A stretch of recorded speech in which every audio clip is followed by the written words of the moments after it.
I'm here to speak in support of the plan, particularly the plan's goals of climate resilience and having more residents and more jobs, because I think it's incredibly important to reduce our city's carbon footprint to mitigate climate change. Most of U.S. greenhouse gas emissions come from transportation, or at least that's the largest emitter. And one of the most effective ways we can cut carbon emissions is to reduce the number of trips people take via car.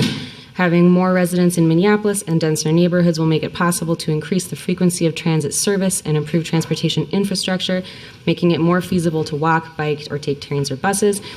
This plan would help our community become a place where it is increasingly possible to live and work in Minneapolis without driving a car. On a personal note, I am living proof that you can walk, bike, and take transit year-round. I want to see our city become a leader on climate change. The extreme partisanship and urban-rural divide in this nation seems to increasingly mean that if the United States is going to make any real progress in reducing our carbon emissions, we are going to have to drive the change.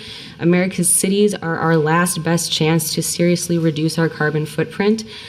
Just this morning, outside my office in downtown East, Mayors Fry and Carter held a press conference with Michael Bloomberg to announce the Twin Cities' acceptance into the American Cities Climate Challenge, which is an initiative that exists in recognition of the fact that the burden is really on cities right now.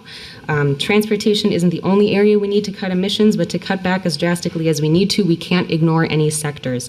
Changes that would allow us as a community to move towards a less car-centric transportation system are what we need to actually put our city's ambitious climate action plan into action.